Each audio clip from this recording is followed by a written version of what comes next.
Welcome back to another episode of Télévision Éducative. Tonight, I'll show you how dreams are prepared.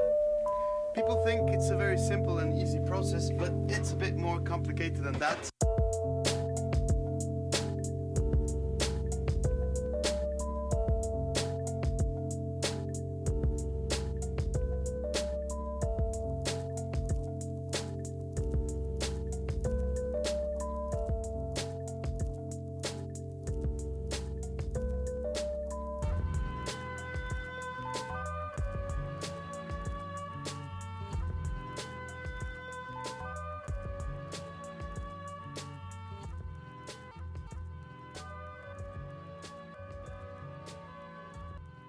In an era where social media and video sharing platforms dominate the digital landscape, the reach and influence of these tech giants have become unprecedented.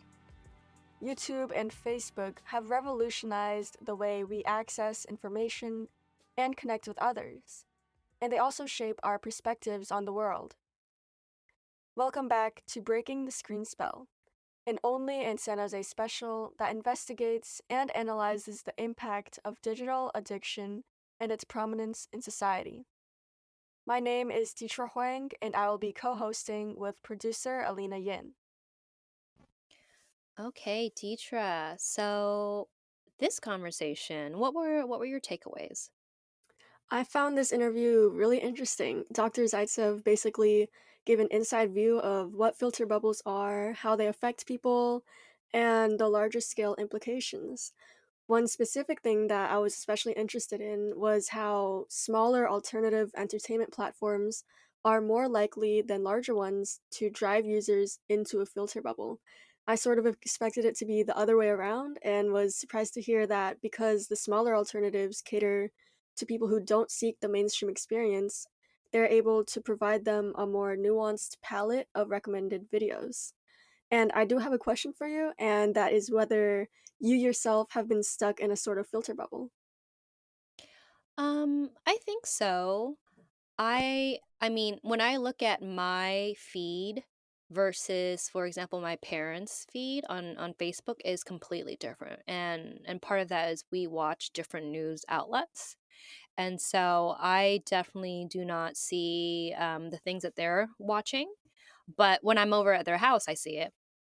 And for me personally, I haven't been on TikTok long enough to really have, I think, the algorithm to get to know me because I feel like my TikTok feed is not really that great yet. A lot of the things are not really relevant to me, but probably because I'm not using it enough, or I don't know what else could be up with that.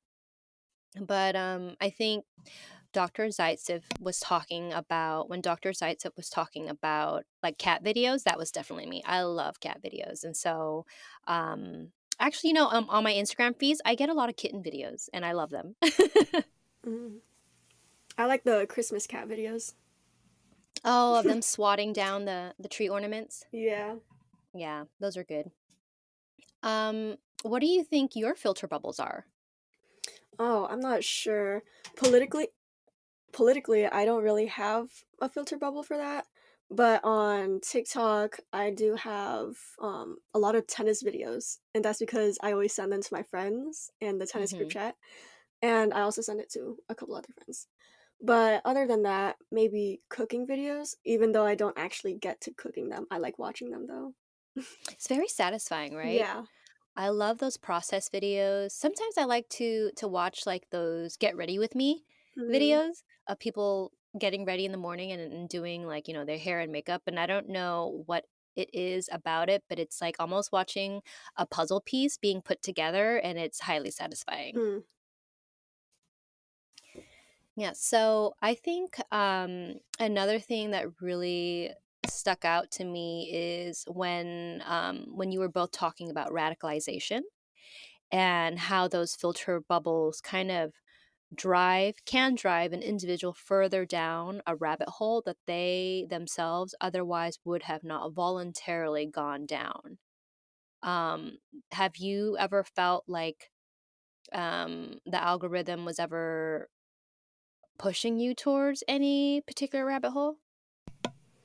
I can see how the filter bubbles are probably a key issue that causes someone's political ideology to sway, but I don't find myself and my opinions changing along with the content that I'm viewing. That's good. You got strong boundaries. All right, cool. Well, then let's get to it.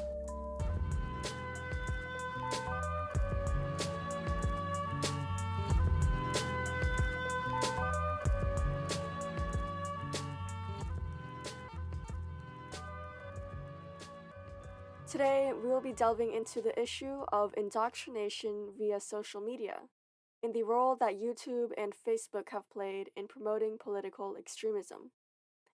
Social media platforms have a significant impact on the spread of information and ideas. And our topic today is particularly relevant given the growing concern about the spread of extremist ideologies through these platforms. Recent research has shed light on the YouTube recommendation algorithm and its potential impact on viewers of political content. The algorithm has been found to play a significant role in influencing viewers to consume more radical and extremist content, thereby contributing to the formation of what is known as a radical bubble, which is a subset of a filter bubble. This narrowing of perspectives can lead to an echo chamber effect, where individuals become further entrenched in their own ideologies and positions, and less likely to encounter diverse opinions. A study regarding algorithmic extremism, written by Mark Ledwick and Anna Zaitsev, was published in First Monday. Their results partially supported the claim that the YouTube recommendation algorithm influences viewers of radical content to watch more similar content than they would otherwise.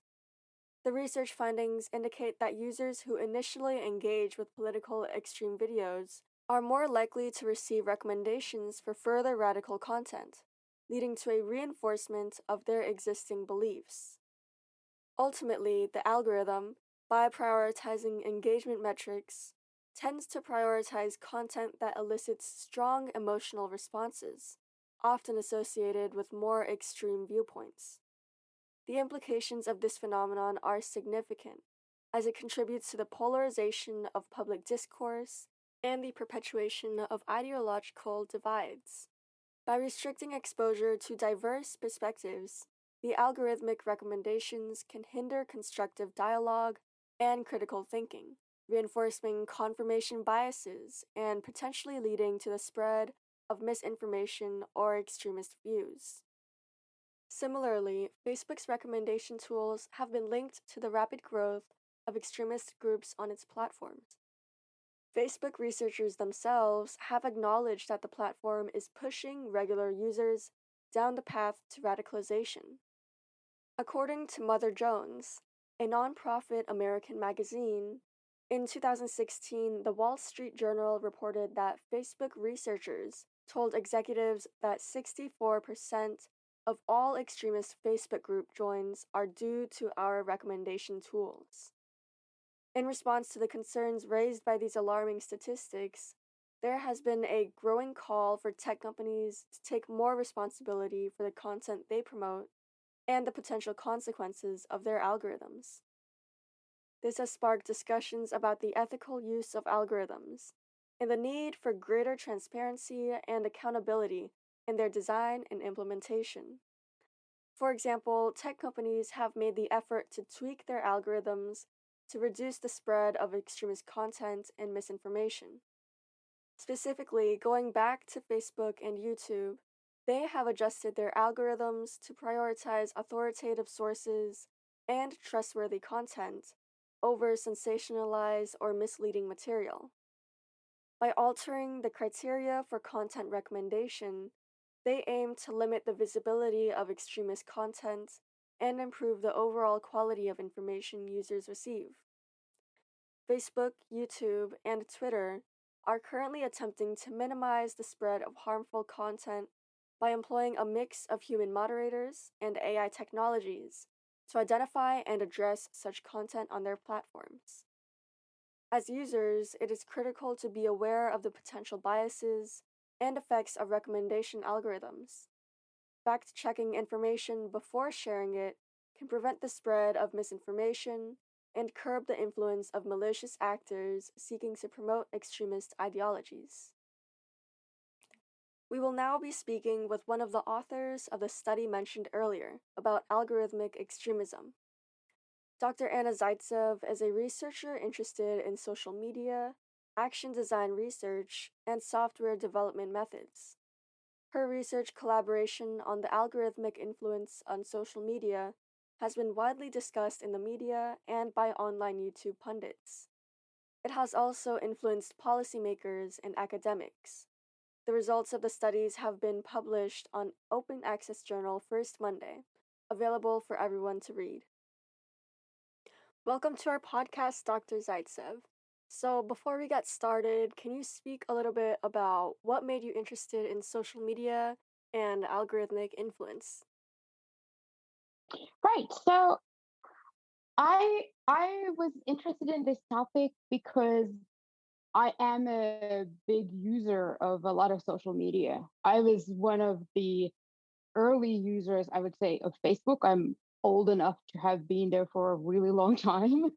I wasn't one of the early users of Twitter, but I had been also on YouTube for quite a while. And I'm old enough also to remember the time before any of the social media and when internet was slow and there wasn't that much to do on it. So uh but since there became the explosion of different social media platforms, I've always been on the lookout to see what's going on and how are they affecting the world. And I wasn't actually doing social media research during my time as a PhD student, but afterwards I found a group of interesting people who had a great data gathering skills. And this is why I got really interested in studying the YouTube algorithmic influence as well.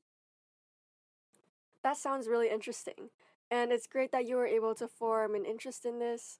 Your research and studies are super detailed, and the fact that they're publicly available attests to how important this topic is. Before we go any further, could you define what filter bubbles are and how platforms like Facebook and YouTube form them? All right, so I think best way to do this is to give an example of something that's kind of familiar to everybody. So let's say on YouTube, you're very interested in cat videos. And so YouTube will give you cat videos. And because of how the algorithm is currently set, it will keep on giving you cat videos in the what's next, like what to watch next feed on, usually on the right side of the screen. And so if you are interested in those and you keep on clicking them, the account learns that this is what you're interested in. So they will profile you as the cat video aficionado. And you will be kept in this cat video bubble because the algorithm is supposing that this is probably what you will be happy seeing. And it won't show you suddenly videos about ferrets or dogs or llamas or anything like that. So you will be given what the algorithm think you would like to see the most, because it can only guess so far into the advanced. So it won't know if you suddenly become more interested in other topics. And so this will form you this cat video bubble. And to the same extent, it is a broader issue with different types of content. So it's not necessarily very, very narrow like that. But let's say you are very into late night talk shows like John Oliver type stuff. So the algorithm will know that this is something you enjoy. And because it's kind of decided by the company that this is something that is safe to show people, because it is already on advertiser friendly platforms elsewhere as well, YouTube will never get into trouble by showing you these type of content. So you will be kept in that bubble for until you intentionally seek other types of content. And then those kind of preferences might be added to your profile, or they might not be added in terms of like what the type of content you were seeking. Because some of the content is not as widely suggested as other types of content is. So, I'm a little curious about how those filter bubbles have such a strong grasp on our attention.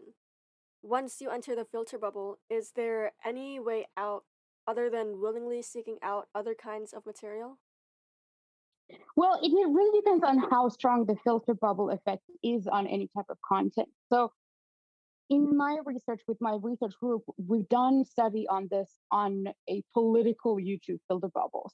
And not all filter bubbles are at the same strength level. And so I can only speak from the political perspective here because I don't really know what it is for other types of entertainment content. And I think we must remember that majority of YouTube content is music videos, entertainment, gaming.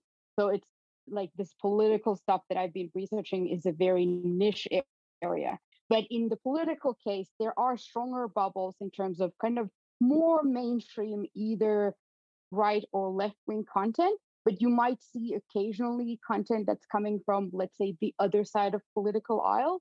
But if you go down into these more niche areas, then the filter bubble gets even weaker. The algorithm will try to direct you towards the mainstream version of the same thing.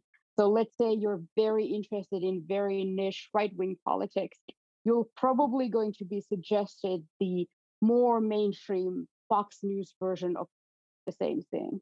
So it really kind of depends on what your original starting point is and how the company has deemed what type of content is authoritative according to their perspective on how strong the bubbles are as well. And YouTube has many times said that they are preferring authoritative content, however they define that. Usually it is the content that's also like really pre-curated and clearly advertiser friendly because it is a platform that relies on advertisement. Same goes with Facebook as well. They don't want to scare advertisers off by having content that's way too outlandish for them. That definitely makes sense. Thank you for that explanation.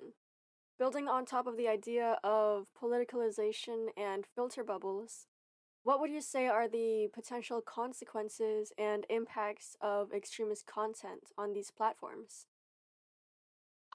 Well, I think there are several theories about how this type of content will affect you. And the thing is, there has been, I guess, a long time these discussions about how media or newspapers or books or television will corrupt the youth. Uh, Obviously, if you are being fed one type of thought over and over and over, it might have an effect on your way of thinking as well.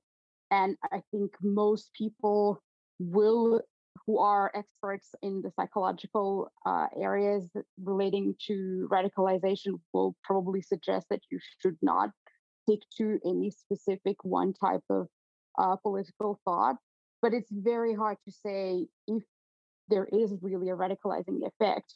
But again, there could be an effect that people who are already interested in that type of content will be more geared towards seeking it out and they get validation for their ideas, which could further make them think that this type of thinking is the like the kind of right way of thinking. So, but it's really hard to know if it's the people seeking out the content or the content bubbling up to wherever the people are and people getting interested in. It could be both ways.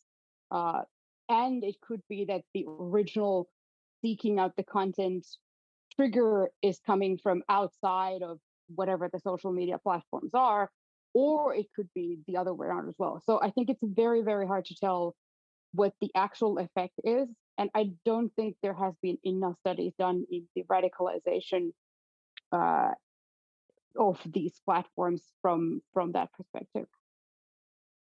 That is true. I can kind of see how this might be a longer term kind of research topic to really see if there's any correlation between the two.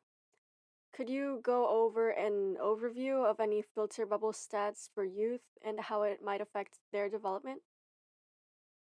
Well, I think YouTube uh, YouTube geared towards younger people. Facebook, I don't think not as much. Where I would be interested in how young people are getting stuck in filter bubbles is the uh, TikTok platform, and I have not really researched TikTok, and I don't think there has been enough research on that at all. And I think that's an emerging phenomena which probably has some similar effects that whatever the other platforms are as well. I know that the platform's algorithm on TikTok is very addictive just by looking at how people are getting to look at that. Uh, but in terms of who is using these platforms from YouTube's perspective, it's very hard to tell because you don't know who the actual users are. You don't know their age. You only know the kind of demographic breakdowns that YouTube tells that they have. So people who are watching the extremist content, they could be very young, but they could be also very old. But according to YouTube, it is kind of like a cross section of all age demographics in US. That's a good point. I found it really interesting how at one point you can start to lose your discernment of what your idea is about something just because of how it is suggested to you on those platforms. And with the prevalence of the topic of digital addiction and how social media's algorithms are made to be addictive, could you briefly go over what steps Facebook and YouTube have taken to address this issue of extremist content on their platforms? Well, for YouTube, they've been quite open and clear about it. They have stated that they have a long list of things that are not allowed on the platform. They have stated that they're relying on the content creators who they think are authoritative, um, and they have e- expelled a lot of different channels who were on the very extremes from the platform already a while ago. I believe some of the most extreme channels were uh, kind of deleted from the platform already like 2018, 17-ish. So they have not been there for a while. There are alternative platforms though, which are still hosting all kinds of stuff, but I think that's another discussion, and I haven't looked into those enough. From Facebook perspective, I think they also have a lot of different kinds of moderation efforts there, and I know a little bit about how it operates. But from Facebook, I think they have a bigger dilemma because of how the social media is set up. Because on Facebook, you're kind of supposed to see whatever your friends and family are posting, whereas in YouTube, you go and seek content from whoever the content creators are. So I think Facebook has to balance out how much do they want to restrict the content that your friends or family are saying versus how much do they want to kind of police what people are doing on their platforms. And because it is a platform where people share all kinds of ideas, if you have your kooky uncle who goes full flat earth, then you might want to see those things because that's your uncle. And Facebook banning those kind of things, they're kind of treading the line of, all right, so now we're worsening the user experience of these people because we're not letting them to interact with their friends and relatives. So I think they have all kinds of rules there as well, and things that are allowed to discuss and things that are not allowed to discuss. And I think they're pretty happy to ban groups of people where people are discussing things that they do not deem to be according to the terms of services. But I think it's kind of more open ended of what their exact methods are. And they're not really that transparent about that either. I see. So, is there anything parents or Facebook users can do to protect themselves from going into an even deeper filter bubble? I think if you are on YouTube, you can probably well, you can use the incognito mode. You can have an anonymized account, which will give you the default recommendations. Then the default recommendations will be kind of more mainstream content, though.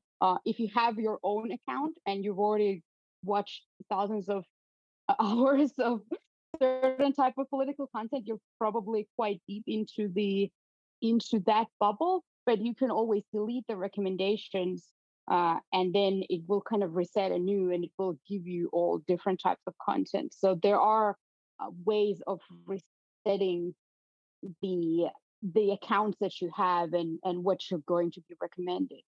But recommendations are not obviously the only thing that people are looking at. Like, you can go and seek for alternative political perspectives, or you can find channels that you think are kind of fairly balanced and will give you perspectives from all kinds of political positions. But there are ways of getting rid of the default recommendations by just kind of seeing what type of information all these platforms have on you. And I think there's on Facebook, there is a place as well where you can see what type of profile has been built on you. And that's kind of basis of the advertisement recommendations as well. And I think it's quite interesting if people will go and see what does the platform think they are like and what are they interested in. That's pretty cool that you can reset that filter bubble. So that's one thing users could do. And building on top of this, what do you think are or should be the ethical responsibilities of the platforms in addressing the spread of extremist content? Well, that's a tough question. Currently, there is, not to my knowledge, there might have been proposed many times all kinds of regulations on this.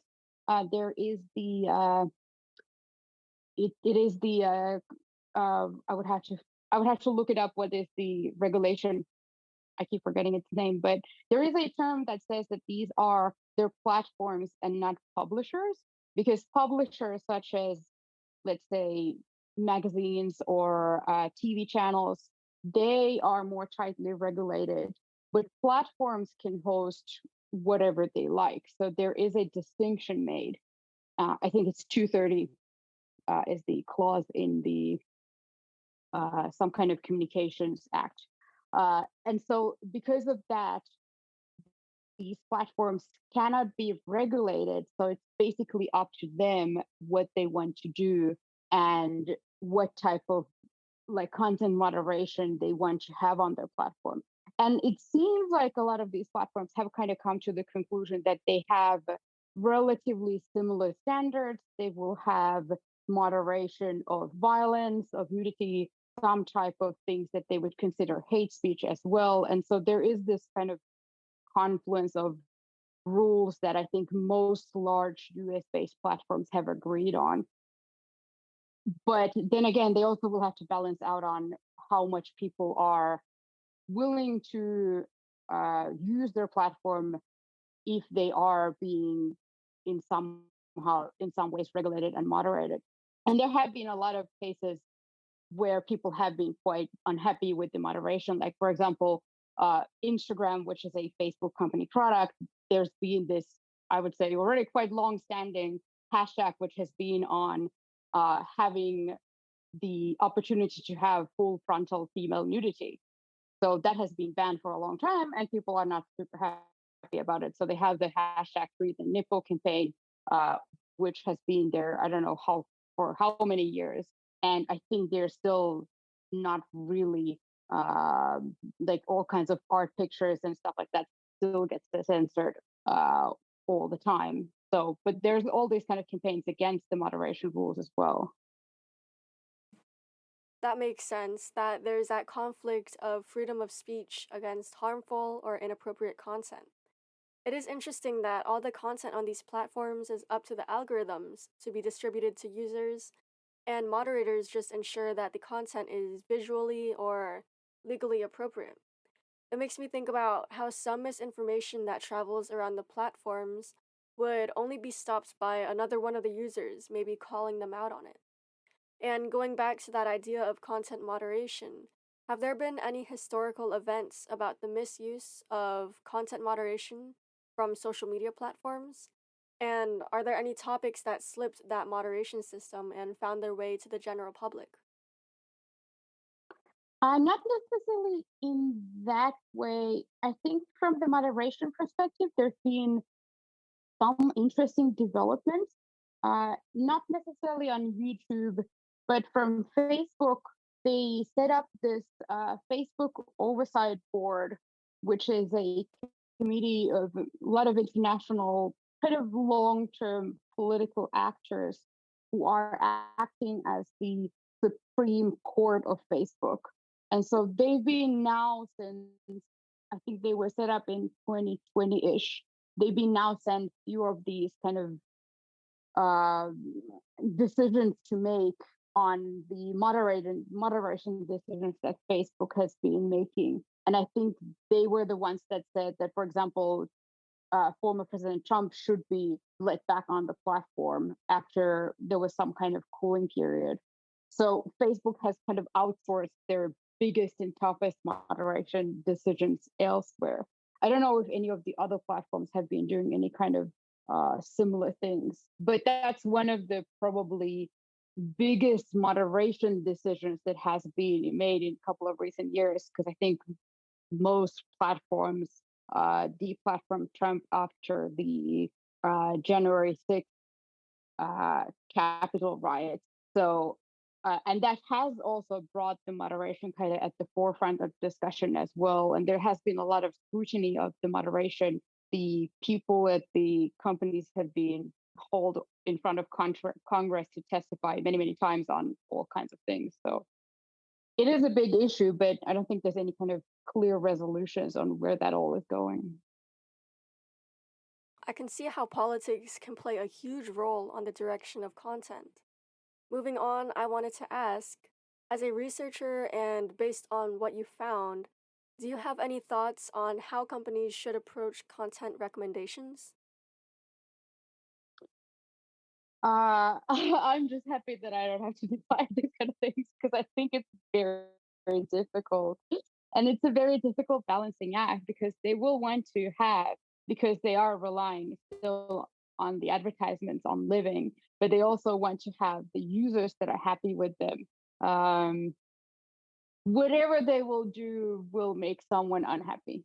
And I think in the earlier days of the internet, these things were a little bit more simplified. But I think that was the time also where there was little less monetary incentives and there wasn't a lot of advertising ongoing. So I think when people harken back to the early Wild West of the internet, I think that the time of that was kind of more simple, because not a lot of money was also related to any of these different actions. So now that there are monetary incentives of trying to keep people on the platforms and trying to engage them and trying to compete with other platforms for the same eyes, I think there is a fine balancing act that these companies will have to do. I don't really know what I would do if I would be the CEO of Facebook. I hope I never will have to find out. That incentivization and competition really does drive how social media works today. Bringing it back to the idea of content moderation, how does that impact companies and the people that they provide their services to? Well, for content moderation, I think that's another difficult topic. I've looked at this a little bit from terms of how the moderation has been set up, and a lot of it has been outsourced to all kinds of algorithms, which will make mistakes, but I think they are probably the better than the alternative. Because I've done a tiny bit of studies into the human content moderators as well, and I wouldn't say that's not a very nice job, because human content moderators of all social media platforms, the larger ones, they will have to see quite a horrible slew of all kinds of content. And it's important job, but if that could be automated away, I think that would be something that I wouldn't stand against, because no one wants to see like horrible violence or animal or child abuse content just to make sure that the other users won't see that. From the other perspective, when people are getting their content moderated, if there's nothing that is really rubbing them the wrong way, they don't even know that that's happening. So it's completely seamless. They don't really know that some content is being pulled or algorithmically suppressed. It's only when something that they really care about gets somehow moderated that people actually start caring about it. But like I would say, probably 99% of all the content that's being moderated is something that people won't want to have on those platforms anyways.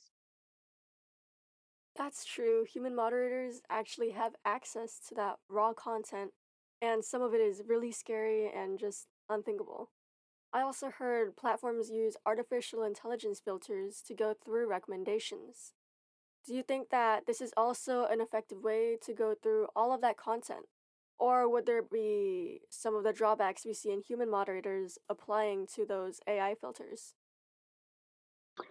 Well, I think the thing with the AIs is that they're only as good as how well have they been trained. So whatever the training data that is being given to them, how accurately that is like labeled and how accurately and this is just a quick primer on AI. So you have an AI, but if it's something that is, for example, seeking for cats, it will have to be shown a lot of different cats from different positions so that it will learn to identify what a cat is. And so if it has been shown a lot of different content, um, it will know what that content is, like as in kind of no. It will be able to tag and identify that. But the algorithm itself is not good or bad, really what type of rules are set within it. So it is still, I think, the responsibility of whoever the developers are on deciding what type of things they will like to highlight or downgrade in the recommendations. And then they can input those rules into whatever the algorithms are doing. With all of the filter bubbles and content recommendations, how do they contribute to discrimination, hate speech, or targeted harassment of the general public? I think that's a tough one because again, it's really hard to know how much do these things that exist online have an impact on the outside world. They definitely will have an impact, uh, but whether it is Facebook that's radicalizing people or if it's something like the message boards, you it's really hard to know where the real culprits are. So I think probably a better way of looking at that would be seeing why people are getting so easily radicalized these days and what are the issues that drive them to discriminate or being hateful online. Because I don't think there's no one culprit to all of this. It's a more entangled web of people not feeling well and then taking it out on other people. When talking about how easily people may be radicalized, what do you think are some of the main contributors to their susceptibility to all of the content and radical opinions? Not being a psychologist, I think it's just people being young overall, and they are forming their thought patterns and they are seeking out the ideas and kind of comparing them in their own minds. And I think that's the natural thing that young people do. They will experiment and they will figure out what do they think is the good way of going forward. And sometimes that can go awry. And I don't really know if there's much you can do about the youngness of people, unfortunately.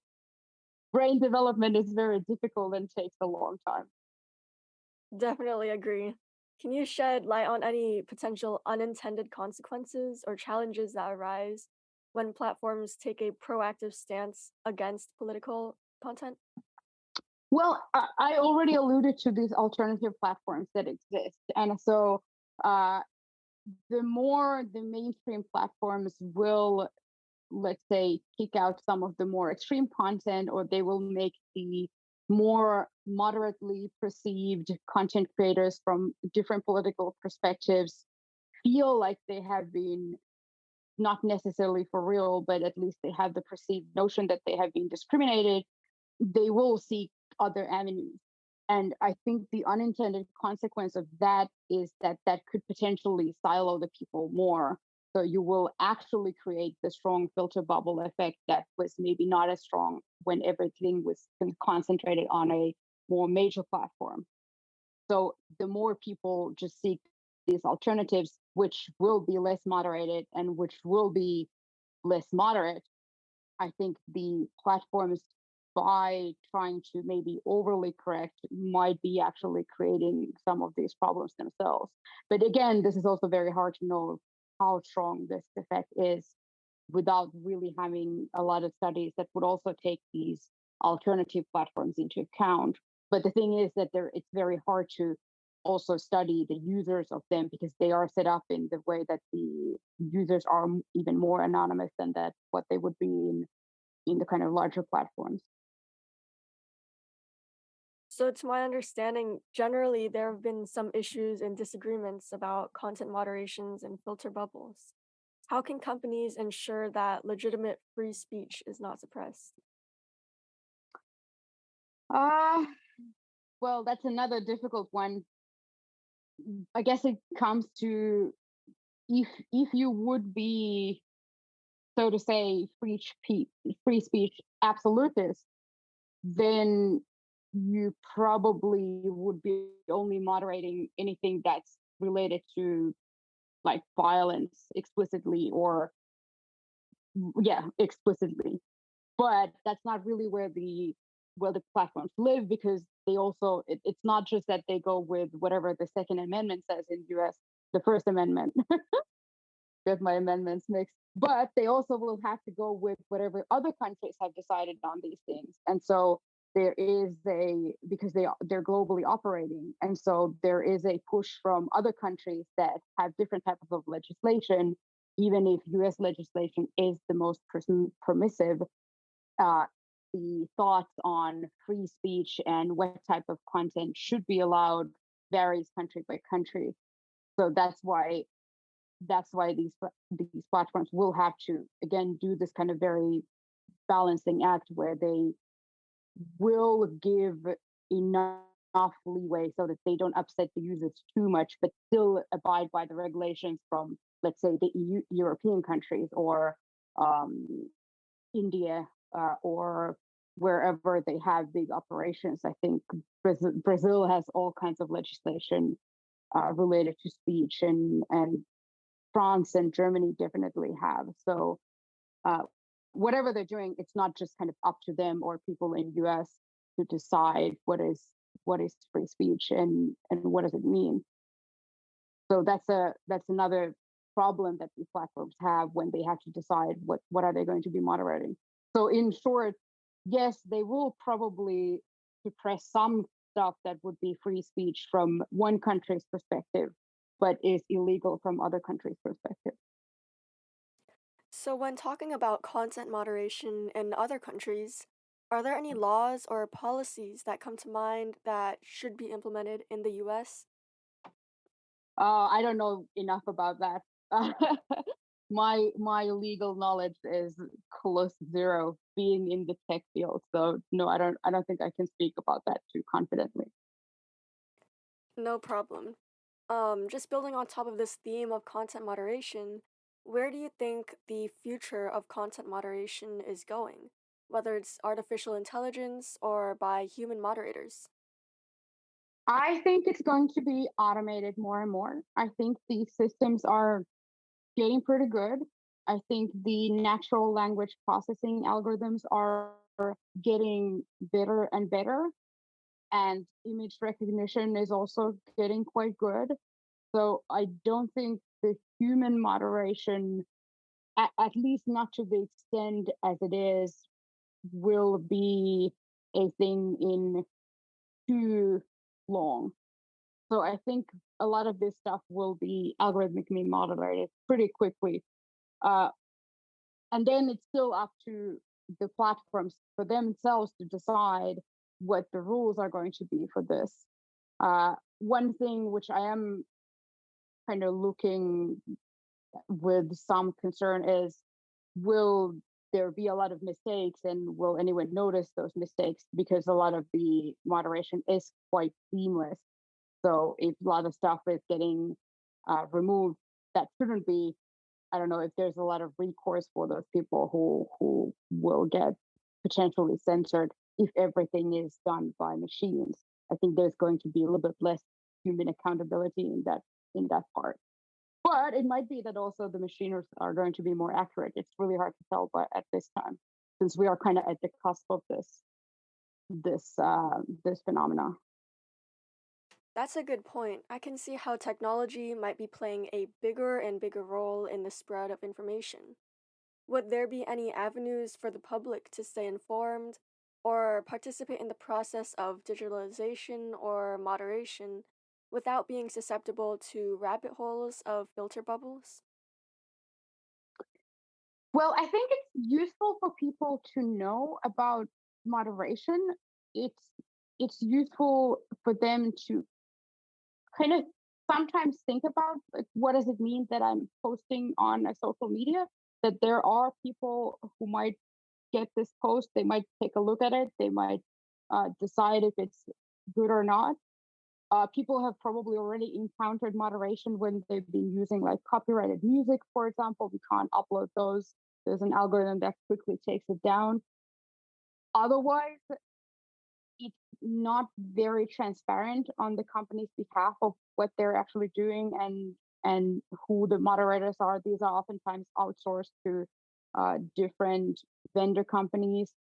So participating in that from the user perspective is probably limited to taking part maybe in these campaigns where if you see that there is a some kind of issue with the moderation, um, then trying to lobby the companies themselves of or something like that. I recall hearing a story, and this is probably a little bit older one, but there was a breastfeeding group on Facebook that got censored for nudity, and I think they were quite angry about that. And then they raised the stink in media, and I think some of the groups were unbanned afterwards. So that is, I think, a valid avenue of trying to get the companies to do stuff like just complain about them publicly enough, because they will care about that. It's the users are their business. So if you have enough people complaining, maybe something will happen. I heard you mention some alternatives to mainstream media platforms. I was a little interested in what these platforms are and why they continue to be unknown by the majority of people. I wanted to ask, what are some of the features that are integrated in those alternative platforms that make them viable alternatives? Well, most of the alternatives, let's say we have YouTube, but then we have also Rumble, and then we have of the bigger ones, we have a platform called Odyssey. They're very similar. And what will make them viable alternatives, I think, is the ease of use, because YouTube, Facebook, Twitter, they're very easy to use. There's no barriers to entry. And if you have a good user interface and if you have enough content there as well, I think that's the other part. Like if they will attract kind of what internet lingo would call the normie content, then they can become quite formidable alternatives. But before that, if there is only the niche content that is politically oriented, I don't think the big masses will be too interested in it. So it has to have the public wider appeal before they become more viable alternatives. But that being said, a lot of tech companies have gone under in a fairly quick succession. If we're thinking about MySpace or others like that, there has been a lot of social media platforms that have failed, and quite rapidly and like quite unexpectedly as well. So who knows what's going to happen?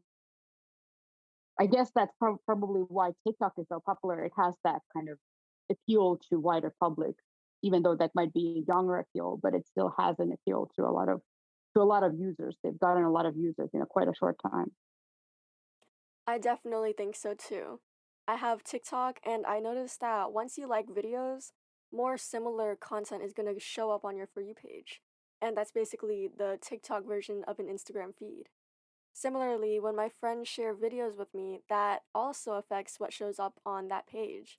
And sometimes the content is so similar that it's easy to pinpoint what video was shared with you that caused that exposure to content that you're unfamiliar with. Adding on to this, I also found what you said about YouTube and Odyssey having similar features really interesting. I was curious whether, even though they have these similarities, whether the content on each would be visibly different. For example, would it be easier to fall into filter bubbles on YouTube than it would be on Odyssey? I think it would probably be the other way around. I think the more niche platforms, which have less moderation, will attract more extreme content. And I think a lot of the bigger ones, I would say Rumble is one of the big alternatives. They are actively seeking to have the mainstream appeal, whereas some of the smaller ones, uh, not sure about Odyssey, but for example, BitChute, which is a small alternative platform, uh, they're probably not really even looking for that mainstream appeal. So they're happy with whoever the content creators are who are there currently and who are I would say that's also a more difficult platform to use. It's not kind of normie platform. So I think in that sense, if you only ever visit that platform, then you're probably going to be seeing more extreme content that you would ever see on the bigger and the more mainstream one. That is very interesting, and that's a completely opposite answer than what I expected.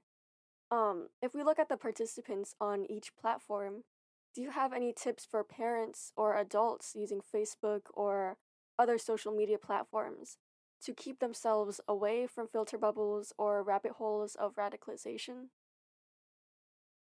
I would say uh, don't get stuck on the alternatives and stick to the big ones. But also, I would be cautious about the newer ones, such as TikTok, because there isn't, I think, as much oversight that there is on the kind of more established major platforms.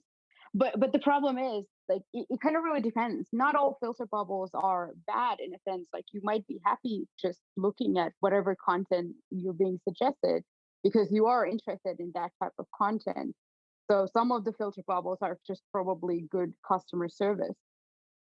So it kind of really depends what you're seeking from your social media experience. Some of the people might want to stick to their bubble, and some might intentionally seek alternatives. But I think that's up to the individual to decide, like, what are their political, uh, like, how much do they want to engage with politics overall, and if they are interested in that, how much do they want to venture outside their kind of political thought bubble that they've kind of already intentionally created to themselves, not intentionally but potentially unintentionally on their social media. I wanted to extend on this topic a little bit more. When adults and parents are navigating these websites and potentially falling into those filter bubbles, to what extent does that affect their children or the people who live with them? uh I would say that, well, first of all, most social media have an age limit of, I think it's 13. You're not even supposed to be on any platform. And I don't think kids should be engaging with this type of content. There's still a lot of stuff that kids will see on social media that I don't think is very helpful or healthy for them. And another thing is, if people are obsessed about social media and they're just kind of doom scrolling their filter bubble content and not engaging with their kids, I think that can definitely have detrimental effects. But I'm not a psychologist. This is just my kitchen psychology thinking on this. All right, thank you. So, wrapping up, is there anything that we haven't mentioned that you'd like to talk about? Well, I think what is oftentimes forgotten in these discussions is that these platforms, they are business driven. So they will have to make business decisions because they will want to continue living and gaining profit. And so a lot of the times people are blaming them for either not policing people enough or policing people too much. But a lot of these decisions are made because of potential business pressures that they have. So I don't know if that's something that is not as clear, but that is part of the decision making of these companies. So when people are complaining about the companies themselves, I think that's just something that they will probably will have to keep in mind, that it's not just up to the regulators or the users or whoever. It's also a lot to do with however the money is distributed, the advertisement money, and that is a big part of that. And the users are a big part of the funding and keeping the eyeballs on the platform ecosystem as well. So the users themselves are not, let's say, completely blameless, because they are the ones who are bringing revenue on the companies who are then reacting to whatever the advertisers want. So there is a cycle of influence that happens on these things. Absolutely. So, what would you say are some tips for the users who cycle through these social media platforms to keep themselves away from radical or toxic content? Don't go on social media. Go outside. There's a lot of nice redwoods around San Francisco Bay Area. All Well, right. I think overall limiting social media usage and exposure is probably not a bad idea. But again, this is from my own personal experience, nothing to do with any kind of research that I've done. Okay. Thank you so much for taking the time to have this interview with us. Your answers were great, and I really appreciate how you've dedicated time into your research and making it accessible. In conclusion, the prevalence of social media and the power of its recommendation algorithms have raised concerns about the potential for echo chambers and the amplification of radical content. The studies cited suggest that algorithmic amplification can lead to the formation of radical bubbles, limiting exposure to alternative views and potentially contributing to the growth of extremist groups. It is crucial for users to be aware of the potential consequences of these algorithms and for social media companies to take responsibility for addressing these issues. Wrapping up today's episode, I'd like to encourage you all to take another step towards digital independence. A fun activity could be to embark on a photo challenge. Choose a theme or topic this week and challenge yourself to capture interesting photos related to that theme, using a traditional camera or just your phone's camera. You can create an album and share it or keep it. As Dr. Zaitsev mentioned just now, the Bay has some very beautiful redwood trees, and spending some time outside could do us all good. Thanks so much for tuning in to this episode of our podcast.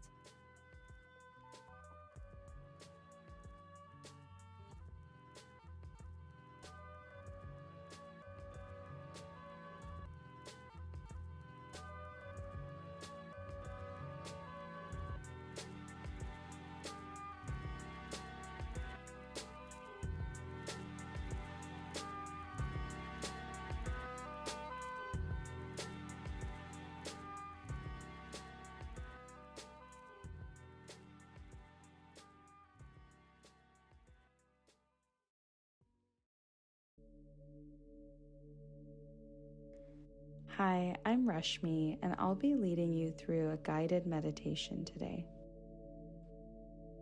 So let's get started by simply finding a comfortable posture. This can be seated or lying down, whatever feels most comfortable to you. And as you've found your posture, starting to connect with the body and the breath, maybe bringing one hand to the heart and one hand to the belly, taking a nice deep inhale through the nose, feeling the belly rise, exhaling out of the mouth, taking another deep inhale through the nose, feeling the belly rise full of air,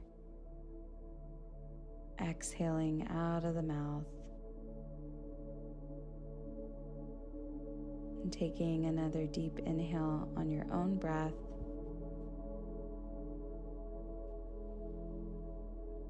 maybe allowing the hands to float to the sides of your body,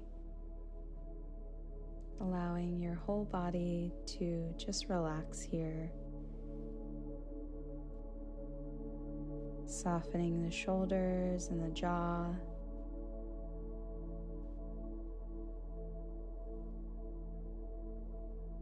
as you're ready, maybe starting to imagine a gold light at the top of your head. And this gold light can represent any positive affirmation that you'd like to cultivate for yourself. It can be compassion or kindness. And whatever this positive affirmation or belief might be, imagining it culminating in that gold light at the top of your head, moving down your face, your neck and shoulders, down your chest and back, all the way down your belly and hips, all the way down your legs, moving through your feet, illuminating your entire body, taking a nice deep inhale here through the nose, feeling that positive affirmation illuminating your entire body. Taking a nice deep inhale through the nose, feeling the belly rise. Exhaling out of the nose or mouth. Feel free to come back to this practice at any time throughout your day.